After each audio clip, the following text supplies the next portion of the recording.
इंसान जब भी किसी परेशानी में पड़ता है तो वह उसी परेशानी को दूर करने के लिए वह जल्दबाजी में गलत फैसले का चुनाव कर लेता है, जिसकी वजह से वह खुद ही उसी परेशानी में पड़ जाता है और जिसकी वजह से वह जेल भी की सलाखों के पीछे पहुंच जाता है। आज की घटना में सेम ऐसा ही हुआ, जिसकी वजह से ना सिर्फ एक महिला इस दुनिया को छोड़ के चली जाती है, बल्कि उसके पीछे उसका पूरा का पूरा परिवार भी तबाह हो जाता है। और जब लोगों के सामने सच्चाई निकल के आता है, इससे सुनने के बाद लोगों के पैरों तले से ज़मीन से खिसक जाती है। आखिर क्या था इस घटना में? इस घटना की आप पूरी सच्चाई जानने के लिए इस वीडियो को आप लास्ट तक ज़रूर देखिएगा। नमस्कार दोस्तों, मैं प्रदीप कुमार आपको इस टेढ़ी बात चैनल पे मैं स्वागत करता हूं। दोस्तों आज की यह जो सच्ची घटना है, यह घटना है मध्य प्रदेश। और मध्य प्रदेश का एक शहर पड़ता है भोपाल शहर, और ठीक उसी के पास एक थाना पड़ता है बगमुगलिया थाना, और ठीक उसी के पास एक इलाका पड़ता है पौस इलाका। और उसी इलाके की बात है, मैं बात कर रहा हूँ 5 सितंबर 2019 शाम को लगभग 2 बजे का टाइम होता है। और उसी बगमुगलिया थाने में एक व्यक्ति पहुंचता है हाँफते दाँपते, जिसकी उम्र होती है लगभग 26 साल। वह व्यक्ति बोलने लगता है, साहब आज से तीन दिन पहले ही हमारी पत्नी, जिसका नाम होता है रिनीता, वह जो है बिना बताए हमारे साथ सो रही थी, तो उसी वक्त उठ के ना जाने कहाँ चली गई। और उसके बाद हमने सोचा हो सकती है बाहर शौच के लिए गई हो। और जब हमने उसको कई बार ढूंढा तो उसका अता पता कहीं नहीं चला। और वह व्यक्ति जो था, उसने अपना नाम जो बताया जितेंद्र, जिसकी उम्र 26 साल थी, और उसकी पत्नी की उम्र जो थी वह लगभग 21 से 22 साल के बीच थी, यानी कि उनकी अभी नवविवाहित जोड़े थे। और उसी समय पुलिस के सामने जितेंद्र जो बताने लगता है, तो पुलिस सोचने लगती है कि हो सकता है इनके बीच कुछ ना कुछ खुन्नस हुआ हो, इसी वजह से इसकी पत्नी जो है कहीं रूठ कर किसी के घर चली गई है। और वहाँ के थाना प्रभारी उसी समय वहाँ खड़े होते हैं शैलेंद्र शर्मा जितेंद्र से कहने लग जाते हैं, एक बार जाकर तुम अपने रिश्तेदार के पास फ़ोन कर लो, हो सकती है तुम्हारी पत्नी जो है कहीं पर गई हो। अब जितेंद्र कहने लगता है, साहब हमने अपनी पत्नी के साथ कुछ ऐसा बुरा नहीं किया जिसकी वजह से वह हमें छोड़ के चली जाए। हमें शंका है, हो सकता है कहीं ना कहीं वह गुम हो गई हो। हमें पूरा विश्वास है वह हमसे बिना बताए कहीं नहीं जाती थी। हम अपनी पत्नी से काफ़ी ज़्यादा लगाव रखते हैं, इसी वजह से हमें उसके दिल और उसके दिमाग पर पूरा विश्वास है। तुरंत वहाँ शैलेंद्र शर्मा जो होते हैं, उसी समय जितेंद्र की बात पर आकर वह गुमशुदा का मुकदमा दर्ज कर लेते हैं। और वह जो होता है जितेंद्र उसी समय अपने घर चले आता है। आने के बाद वहाँ के थाना प्रभारी जो होते हैं शैलेंद्र शर्मा है, उस समय इस केस को छानबीन करने के लिए सबसे पहले टीम का गठन करते हैं। और गठन करने के बाद उसी समय जो होता है वह रिनीता का जो होता है फ़ोटो पुलिस ने ले रखा था, और इसी फ़ोटो को जो होता है सबसे पहले अपने नज़दीकी थानों में इस चीज़ की सूचना दे रखी थी, ताकि कहीं पर अगर पता चले, हो सकता है कहीं इसकी सूचना मिल जाए तो हमें खबर मिल जाएगा, तो हम इस खबर को जाकर वह जितेंद्र को सुना देंगे। और इसी लगन में पुलिस लगी रही, लेकिन पुलिस के हाथ रिनीता का अभी तक कोई अता पता नहीं चला। 2 दिन का वक्त गुजर जाता है, लेकिन पुलिस जो होती है इसमें कड़ी मशक्क़त भी करती है कि रिनीता का जल्द से जल्द पता लगा सके। और पुलिस उसी इलाके में वह पौस कॉलोनी जो होता है, उसी कॉलोनी में जाती है। हर घर से लगभग लोगों से पूछना शुरू करती है, क्या इस लड़की को कोई जानता है? तो हर लोग मना कर देते हैं, साहब हम लोग कोई किसी को नहीं जानते, क्योंकि यहाँ पर लगभग जितने रहने वाले व्यक्ति होते हैं, आधे ज़्यादा यहाँ पर होते हैं मज़दूर। जो मज़दूर आते हैं अपना वहीं पर जाकर इसी फ्लैट में, वह ठेकेदार के थ्रू इसी फ्लैट में रहते हैं, लेकिन हम लोग किसी को कोई नहीं जानता। इसीलिए पुलिस लोगों से पूछना शुरू करती है, लेकिन पुलिस के हाथ उस रिनीता के बारे में कोई पता नहीं चलता है। 3 दिन बीतने के बाद 8 सितंबर 2019 का दिन होता है। अब उसी समय जो होता है रुचि लाइव फाइस्कोप कॉलोनी होता है, उसी कॉलोनी का चौकीदार होता है। वह चौकीदार उसी चौकीदार के लिए वहाँ बैठा होता है, तभी उसको वहाँ पर कुछ स्माइल आने लगती है। स्माइल आने की वजह से वह गंदे नाले की तरफ जाता है चौकीदार, और चौकीदार वह झांक के देखता तो वहाँ पर उसी नाले में एक बोरी है। और वह बोरी देख कर तुरंत ही शंका खा जाता है, ज़रूर इसमें किसी न किसी जानवर का शक है। और इसी वजह से तुरंत अब इसकी सूचना जो होता है चौकीदार के थ्रू वह बगमुगलिया थाने में दे देता। बगमुगलिया थाने में खबर पहुंचते ही शैलेंद्र शर्मा जो होते हैं तुरंत ही खबर पाते हैं। खबर पाने के बाद माँ जो होते हैं उसी समय अपने टीम के साथ वह नाले के पास पहुंचते हैं। नाले के पास पहुंचने के बाद एक टीम को जो होता है उसी नाले में उतार देते हैं। उतारने के बाद वह बोरी नाले में से कब्जे में ली जाती है, और लेने के बाद जैसे ही वह उठाते हैं तो पता लगता है उसमें से एक हाथ निकलकर उस बोरी सहित वापस आ जाता है। और पुलिस तुरंत ही देखते समझ जाती है कि इसमें तो एक महिला की हाथ है और पुलिस उसको बाहर निकालती है और वहाँ पर काफ़ी ज़्यादा भीड़ जमा हो जाता है। जमा होने के बाद पुलिस जो होती है तुरंत का तुरंत जो होता है उस बोरी को खोलती है और उस बोरी को देखने लग जाती है। तभी वहाँ पर खड़ा होता है शैलेंद्र शर्मा जो होता है उसी बोरी के पास पहुँचता है और तुरंत ही उस बोरी को देखकर पहचान लेता है और वह कहने लगता है, साहब यह तो हमारी पत्नी रिनीता है। और वह देखते ही तुरंत ही अब शैलेंद्र वहीं पर ज़ोर ज़ोर से दहाड़े मारकर चिल्लाना शुरू कर देता है। पुलिस उसी समय जितेंद्र को शांत करवाती है और वह जो है उसको सद्भावना देती है कि हम तुम्हारी पत्नी के कातिल को जल्द से जल्द पकड़ेंगे। अब हम इस केस की छानबीन करने के लिए जल्द से जल्द किसी न किसी ऐसे शिनाख्त की ज़रूरत है जिस वजह से हम इस केस में छानबीन कर सकें। अब पुलिस जो होती है उसी समय अब वो जो होता है जितेंद्र से दोबारा पूछताछ करती है कि क्या तुम्हें किसी के ऊपर शंका है कि तुम्हारी पत्नी के साथ ऐसा कौन कर सकता है। जितेंद्र जो होता वह कहने लगता है, साहब हमें ऐसा किसी के बारे में कोई शंका नहीं है जो हमारी पत्नी के साथ ऐसा कर सके। और पुलिस इसी बिना पर उसी समय जो होता है नामजद हत्या का मुकदमा दर्ज कर लेती है, क्योंकि पुलिस के सामने यह काफ़ी कड़ा केस होने वाला था और इस केस को जांचबीन करने के लिए सबसे पहले हत्या का मुकदमा दर्ज करना काफ़ी ज़रूरी पड़ गया था। इसीलिए पुलिस हत्या का मुकदमा दर्ज करने के बाद वह जो होता है उस डेड बॉडी का पोस्टमार्टम करवाने के लिए भेज देती है और रिपोर्ट का इंतज़ार करती है। जब पुलिस इंतज़ार करती है तो जल्द से जल्द वह जो होता है रिनीता के बॉडी का पोस्टमार्टम का रिपोर्ट आ जाता है और उसी बॉडी में सबसे चौंकाने वाला खुलासा जब हो जाता है तो पुलिस चौंक भी जाती है और रिपोर्ट में यह लिखा होता है कि इस लड़की का गला घोटने की वजह से ही मौत हुआ है। अब पुलिस तुरंत समझ जाती हो सकता है ऐसा कोई करीबी हो जिस वजह से इसकी मौत हुई है। अब पुलिस का जो नज़र होता है वह नज़र जाकर तुरंत का तुरंत अब जितेंद्र के ऊपर टिक जाता है। इसीलिए पुलिस तुरंत पहुंचती है, दोबारा जितेंद्र से पूछताछ करती है, क्या तुम्हारी पत्नी के साथ तुम्हारा अच्छा बनता था। तो जितेंद्र जो होता है जितेंद्र की जुबान लड़खड़ाने लगती है। उसका चेहरा देखकर पुलिस समझ जाती है कि जितेंद्र हमसे झूठ बोल रहा है। और उसी समय मुखबिर के द्वारा ही पुलिस वहाँ पता करना चाहती है क्या इनके बीच सही चल रहा था। अब मुखबिर जो होते हैं उसी समय कुछ मजदूरों से पूछने लग जाते हैं। तो मजदूर जो होते हैं पुलिस के सामने बताते हैं, साहब इनके बीच जो होते हैं आए दिन झगड़े होते थे। और पुलिस का तुरंत अब विश्वास हो गया था जैसे मुखबिर के द्वारा खबर पर लगता है। तो पुलिस की टीम जाती है, अब जितेंद्र से दोबारा पूछताछ करती है। जितेंद्र से जब दोबारा पूछताछ करती है तो वह हर सवाल का जवाब जो होता है उल्टा देता है और पुलिस का जो शक का निगाह होता है तुरंत जाकर जितेंद्र के ऊपर टिक जाता है। और पुलिस की टीम जितेंद्र को अपने कस्टडी में लेती है।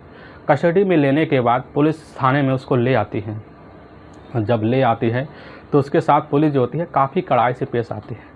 और जब पुलिस उसके साथ पुलिसिया अंदाज में पेश आती है तो कोई जितेंद्र ऐसा सातिर मुजरिम था नहीं जो पुलिस के सामने ज़्यादा देर टिक सके। इसकी वजह से जितेंद्र जो होता है अपना सारा का सारा गुनाह कबूल कर लेता है। और कबूल करते हुए जैसे पुलिस के सामने रखने लगता है तो उसी समय पुलिस जो होती है जब सुनती है तो पुलिस के पैरों तले से ज़मीन खिसक जाती है। और जितेंद्र बताने लगता है कि साहब आज से ठीक 6 साल पहले ही हम अपने पुराने घर, वह पड़ता है मध्य प्रदेश, और मध्य प्रदेश का एक ज़िला पड़ता है छिंदवाड़ा, और छिंदवाड़ा के पास एक जो होता है थाना पड़ता है वह पड़ता है जुनार देव, और उसी के पास एक हमारा गांव पड़ता है और वह पड़ता है गुरो कला। और वहीं इलाके के रहने वाले होते हैं भारत सिंह। भारत सिंह की पत्नी का नाम होता है रेनी सिंह और उनका बस एक ही बेटा होता है और वह बेटा होता है जितेंद्र सिंह। जितेंद्र सिंह जो होता है उस समय उसकी जो उम्र होती है और वह होता है लगभग 21 साल के आसपास। और जितेंद्र जो होता है पढ़ लिख कर अपने पिता के साथ जो है खेती किसानी में व्यस्त हुआ था। इसकी वजह से उसके पिता की इतनी हालत सही नहीं थी कि वह अपने बच्चे की आगे की ज़िंदगी सुधार सके। और वह जब होता है जितेंद्र इसी तंगी की वजह से और गरीबी की वजह से वह जो है फैसला लेता है कहीं जाकर हम बाहर दिहाड़ी मजदूरी करें और मजदूरी करने के बाद अपने पिता की ज़िंदगी की काफ़ी अच्छी से संवारें। अब इसीलिए जितेंद्र जो होता है ठीक आज से लगभग 4 साल पहले जो होता है वह मध्य प्रदेश के भोपाल के ही पास एक इलाका पड़ता है, वह इलाका पड़ता है बाग मुगलिया इलाका। उसी इलाके में आकर उसी पौष काले में आकर जो है वहाँ अपने दोस्त के पास रहता है और रहने के बाद वह जाता है, वह काम की तलाश करने लगता है। काफ़ी मशक्क़त के बाद जो होता है उसके पास एक ठेकेदार मिलता है और वह ठेकेदार उसको जो है काम भी दिला देता है और उसको बोल देता है कि तुम जाकर इसी सेकेंड फ्लोट में जाकर रहो, क्योंकि वह ठेकेदार जो होता है उसी फ्लोट का जो है पूरा ठेका ले रखा था। और ठेका जब लेते हैं तो लोग तो उसी जो है जितने भी मजदूर होते हैं उसी कॉलोनी में यानी कि उसी नए प्लाट में जाकर अध किस्म के जो मकान होते हैं उसी मकान में जाकर मजदूर रहते हैं। इसीलिए वह जो होता है उसी समय जाकर वह जितेंद्र जो होता है जितेंद्र सिंह उसी मकान में रहना शुरू कर देता है। और रहने के बाद अपनी ज़िंदगी जो होता संवारता है और उसी जाकर दिहाड़ी भी करने लगता है। अब जब उस ठेकेदार के पास दिहाड़ी करता है तो अच्छे से दिहाड़ी करना शुरू कर देता है। अपनी ज़िंदगी को वह जो है काफ़ी जो सोचता है कि हमारी ज़िंदगी बस इसी पटरी पर चलेगी, और चलाने भी लगता है। लगभग 4 दिन का वक्त बीत जाता है, तभी उसकी नज़र जो होता है सुबह सुबह के टाइम जैसे वह ब्रश करने लगता है जितेंद्र, तो उसी समय देखता सामने खड़ी एक महिला होती है, और वह महिला को देखकर उसके जो है उसी समय उसकी नज़रों में भा जाती है। वह महिला कोई और नहीं होता, पड़ोस के रहने वाली होती है राधा कहार, जिसकी उम्र होती है वह मात्र 31 से लगभग 32 साल के बीच। और राधा कहार जो होती है, राधा कहार का पहला पति जो होता है आज से ठीक 13 साल पहले ही वह अपने पति को छोड़कर वह उस समय मजदूरी करने के लिए वह भी साथ उसी बगल वाले में कमरे के लिए रहने के लिए चली आई है। उसका जो है लगभग 11 साल का एक बेटा भी है। और देखने में ऐसा नहीं लग रहा है कि राधा अभी 31 से 32 साल की है, देखने में लग रही है कि अभी लगभग राधा 24 से 25 साल के बीच की उम्र है। और हर कोई अगर देखता है उसकी खूबसूरती का उसका दीवाना हो जाता है। और जितेंद्र जैसे ही राधा कहार को देखता है तो देखने के बाद एक ही नज़र में उसका दीवाना हो जाता है, और ठीक उससे हर रोज़ उठकर सुबह सुबह उसके नज़रों को निहारते रहता है। और निहारने की वजह से राधा जो होती है वह अपने कमरे में अकेली ही रहती थी, इसीलिए राधा की नज़र जो होता है जब जितेंद्र पे जाकर टिकता है तो राधा भी तुरंत ही अपनी इसी मजबूरी का वह जो होता है दिलासा देकर राधा जितेंद्र से बात करना शुरू कर देती है। क्योंकि राधा के पास अभी तक इतने दिन हो गए थे, अब उसको देह सुख नहीं मिला था, वह बेकरार सी रह रही थी। और जैसे जितेंद्र को देखती है नौजवान युवक को और नौजवान मजदूर को, तुरंत ही राधा के दिमाग में वह छा जाता है। दोनों उसी समय जो होता है एक ही साथ जाते मजदूरी करने के लिए जहाँ भी जाते वहाँ पर दोनों की काफ़ी अच्छे से बनती थी। बनने के बाद दोनों में काफ़ी इतनी करीबी आ गई कि दोनों में एक समय आ गया कि प्रेम प्रसंग चालू हो गया। और प्रेम प्रसंग का सिलसिला चालू होने के बाद दोनों जब चालू ऐसे बढ़ गए कि दोनों आकर उसी में ही शाम का टाइम देखकर, रात का माहौल देखकर दोनों आकर अपने ही कमरे में संबंध बना देते हैं। और संबंध बनाने के बाद दोनों का सिलसिला ऐसे चलने लगा कि राधा जो होती है जितेंद्र के प्यार में इस तरह दीवानी हो गई कि हर दिन उसको जो है वह संबंध की लत से लग गई। और इसी के सिलसिले में राधा जो है जितेंद्र के प्यार में इतना पागल हो गई कि जितेंद्र के कमरे में जाकर राधा जो होती है अपना सारा का सारा सामान शिफ्ट कर लेती है, और उसके कमरे में ही उठना बैठना और उसके साथ जो होता है खाना बनाना, रोटी बनाकर राधा उसको जो है उसको ही देती थी, और उसका सारा कपड़ा वही धोती थी। यानी कि देखा जाए ये दोनों रिलेशन में रहना शुरू कर दिए थे, और इस तरह इनकी ज़िंदगी चलना शुरू हो जाती है। लेकिन उनको इतना परवाह नहीं था कि लोग हमारे बारे में क्या कहेंगे, और उन्हें बस जो देखता था यही लगता था कि ये दोनों पति पत्नी हैं। इनका रिश्ता इस तरह परवान चढ़ने लगा कि इनकी ज़िंदगी बीतना शुरू हो गई। राधा को पति से लगभग 13 साल छूट मिलने के बाद भी उसका देह सुख जब मिला तो राधा उसी मदहोश ज़िंदगी में खो सी गई और चलने भी सी लगी। धीरे धीरे वक्त बीतने लगा, लगभग 4 साल का वक्त ऐसे ही बीत गया। तभी जो होता है जितेंद्र के पिता भारत सिंह फ़ोन करते हैं। उसी समय जितेंद्र से कहने लग जाते हैं कि तुम्हारी शादी हम तय कर रहे हैं और जल्द से जल्द छुट्टी लेकर यहाँ पर आ जाओ। अब जैसे ही भरत फ़ोन काटता तो उसके होश तेज खो जाते हैं, और इस चीज़ की सूचना जो हो वह जाकर जब राधा कहार को देती है तो राधा कहार जो होती है तुरंत सन्न से रह जाती है। वह कहने लग जाती है कि हमारे रहते तुम दूसरी लड़की से शादी नहीं कर सकते और ना ही हमारी सौतन ला सकते हो। तो वह जो होता है जितेंद्र कहने लग जाता है कि अगर हम शादी नहीं करेंगे तो हमारे पिता जो हैं इतने ख़राब आदमी हैं कि वह हमको यहीं इलाके से, पौष इलाके से घसीट कर वह जो है अपने उसी शहर में ले जाएंगे जहाँ तक वह उनका घर है। और उसी समय राधा जब सुनती है तो उसको बहला फुसलाने उसी समय लगने लगता है, लेकिन राधा मानती नहीं। वह कहती है कि हमारे रहते कोई नहीं आ सकता। अब जो होता है जितेंद्र काफ़ी सख्ते में आ जाता है, लेकिन काफ़ी बहला फुसला कर राधा को हम मना लेता। वह कहने लगता है कि हमारी जो नई पत्नी बनेगी हम उसको अपने ही घर ही रखेंगे, और रखने के बाद बहाना मारकर हम तुम्हारे साथ आकर यहीं भोपाल में नौकरी भी करेंगे और तुम्हारा अपना पत्नी बनाकर यहीं रखेंगे। इसी बात को लेकर राधा जो है उसकी बात, जितेंद्र की बात मान जाती है। मानने के बाद जितेंद्र जो होता है वह अब छुट्टी लेकर तुरंत ही वह अपने घर गुजारी कला चलाता है। गुजारी कला आने के बाद अपने पिता भारत सिंह से मिलता है। मिलने के बाद वह जो है लड़की देखने के लिए वह जो है उसी समय सनैया गांव में जाता है। सनैया गांव में वह जो होती है रीनिता होती है, जिसकी उम्र देखने में लग रही थी कि वह लगभग अभी 19 साल और 21 साल के बीच में लग रही है। और देखता है तो उसी समय जो होता है जितेंद्र रीनिका का दीवाना हो जाता है, और उसी समय जाकर उसके पिता उन दोनों की शादी अच्छे से कर देते हैं। अब वह जो होता है रीनिता के साथ मिलकर जितेंद्र अपना ज़िंदगी बिताना शुरू कर देता है और उसी के साथ जीने भी लगता है। रीनिता की खूबसूरती देखकर जितेंद्र एक ही नज़र में दीवाना हो गया था और उसके साथ रहना शुरू कर देता है। वक्त बीतने लगता है और वह जो होता है हंसी खुशी माहौल में इन दोनों का पति पत्नी का जीवन बीतने लगता है। रिनीता सोचने लगती है कि हमारा पति हमें वह जो है भोपाल ज़रूर ले जाएगा, क्योंकि वह भोपाल ज़्यादातर रहता है। इसी खुशी में रिनीता अपना सपना सजोना शुरू कर देती है, लेकिन उसके सपने में ज़्यादा टाइम नहीं लगता टूटने में। जितेंद्र जो होता है अपनी पत्नी से आप बोल के चला जाता, हम जा रहे हैं शहर, हमें बहुत ज़रूरी है, पैसे की बहुत ज़रूरी पड़ गई है, हम कमाने के लिए जा रहे हैं। लेकिन इसी बात को वह बहला फुसला कर रिनीता से बोलकर उसी समय अपने पिता से बात कर वह भोपाल चला जाता है। और जैसे ही भोपाल जाता है तो उसी समय राधा कहार जैसे ही वह देखती है जितेंद्र को तो काफ़ी खुश हो जाती है। फिर दोनों एक दूसरे में समा जाते हैं। समाने के बाद दोनों की ज़िंदगी फिर वही संबंध में सिलसिला में चलना लगता है। लगभग 3 महीने फिर बीत जाते हैं। 3 महीने बीतने के बाद इनके बीच लगभग 1.5 साल का वक्त बीत जाता है। तभी जो होता है सितंबर 2018 का महीना होता है, और सितंबर 2018 का महीना होता है। उसी समय बारिश का इतना वक्त होता है कि वह जितेंद्र जो होता है अपने घर नहीं जा पाता। 6 महीना बीत गया था, लेकिन अपनी पत्नी से आज तक फ़ोन पे बात नहीं किया था, जिसकी वजह से जितेंद्र के जो पिता होते हैं भारत से इतना परेशान होकर सोचने लगते हैं कि हमारा बेटा हमारी बहू से क्यों बात नहीं करता। अब इसकी वजह से वह जो होती है अपने पिता से कहने लग जाती है, पिताजी हम भी अपने पति के पास जाना चाहते हैं।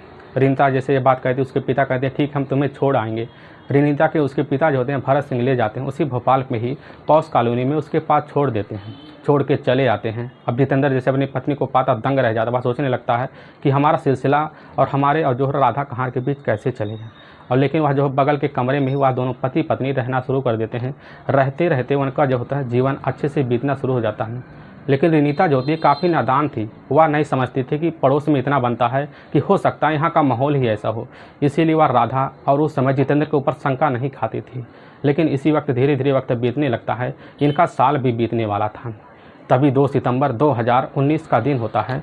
तो उसी ही कमरे में शाम के टाइम जो होता है राधा कहार और जितेंद्र दोनों मिलकर आपस में संबंध बना रहे होते हैं। लेकिन जो होती रात के वक्त में जो होता है वह रिनीता का वह जो होता नींद टूट जाता है। टूटने के बाद जैसे ही वह बाहर निकलती है तो देखती है दरवाजे के अंदर से कुछ आवाज़ आ रहा है, और वह जाकर दरवाज़ा जैसे देखती है थोड़ा सा खुला हुआ तो राधे के कमरे में दाखिल हो जाती है, और तुरंत दोनों को एक ही कमरे में एक ही पति पत्नी की अवस्था में देख लेती है। देखने के बाद भन्ना जाती है, अपने कमरे में आती है। लेकिन वह अपना काम पूरा करके जितेंद्र जो होता है अब जैसे ही वह उसी समय रिनीता के पास आता है तो उसको मनाने लगता है। रिनीता जो हम मानती वह कहती है हम इस चीज़ की सूचना तुम्हारे पिता को दे देंगे, और तुरंत ही वह उसी समय भन्ना जाता है। और भन्नाते इन दोनों के बीच जो होता है मनाने के लिए काफ़ी जद्दोजहद करना शुरू कर देता है। लेकिन जितेंद्र की जो पत्नी होती है रिनीता इस बात को नहीं मानती, वह जिद पे अड़ जाती है। अड़ने की वजह से इनमें झगड़े तकरार शुरू हो जाते हैं, और तुरंत ही उनके कमरे में जो होती है राधा दाखिल हो जाती है। जब राधा दाखिल हो जाती है जितेंद्र का साथ देना शुरू कर देती है। और इसी बीच दोनों के बीच जो होता है उसी समय काफ़ी तेज झगड़े होते हैं। और इसी बीच आकर जो होता है वह फैसला जो होता है जितेंद्र ऐसा लेने के लिए तैयार हो जाता है। वह सोचने लगता है तो इससे अच्छा हमारी प्रेमिका है जो इससे ज़्यादा सुख देती है, क्योंकि राधा जो होती है वह कभी कभी अप्राकृतिक संबंध बना लेती थी, और जो उसकी नई पत्नी होती वह शर्मा जाती थी। इसकी वजह से वह राधा की तरफ ज़्यादा आकर्षित हो जाता है, और तुरंत का तुरंत उसका मन घूम जाता है। और जितेंद्र जो होता है उसी समय राधा को इशारा कर देता है। इशारा करने के बाद दोनों उसका गला पकड़ लेते हैं, वहीं पर उसका गला दबा देते हैं, जिसकी वजह से रीता की वहीं पर मौत हो जाती है। और उसके बॉडी को उसी समय रात में एक बोरी में भर कर ले जाकर उसी नाले में फेंक देते हैं। वह सोचते हैं नाले में बह जाएगा, लेकिन इंतजार करते हैं, लेकिन नाले से वह नहीं बहती और लखने लगते हैं। जब 3 दिन का वक्त बीत जाता है जितेंद्र अपने नज़दीकी थाने में जाता है और इस चीज़ का गुमशुदा का सूचना लिखाता है। लेकिन वह चौकीदार के नज़र में जब वह बोरी आता है तो इस चीज़ का खुलासा हो जाता है। वाकई में दोस्तों पुलिस के सामने जो जितेंद्र सच्चाई रखता है, इससे सुनने के बाद पुलिस की जो टीम होती है उसी समय जाती है, राधा कहार को अपने कस्टडी में लेती है। लेने के बाद ले जाकर इन दोनों को जेल में डाल देती है, और साथ में उसका जो अभी 13 साल का एक बच्चा था, वह बच्चा अब इस दुनिया में अकेला रह गया। लेकिन वह बच्चा जो होता है पुलिस ने उसके बच्चे को ले जाकर उसके नाना नानी के पास छोड़ दिया है। दोस्तों इस घटना का सुनाने का उद्देश्य हमें किसी को परेशान करना नहीं है और ना ही किसी को दिल को ठेस पहुंचाना है। बस आपको यह बताना है कि आप जहां भी रहें आप सावधान और सतर्क जरूर रहें। दोस्तों अगर आपको यह वीडियो पसंद आ रहा है तो इस वीडियो को आप ज़्यादा से ज़्यादा शेयर और सब्सक्राइब ज़रूर करें, जिससे हम आपके बहुत आभारी रहेंगे। और फिर मिलेंगे नेक्स्ट वीडियो लेकर, तब तक के लिए जय हिंद और जय भारत।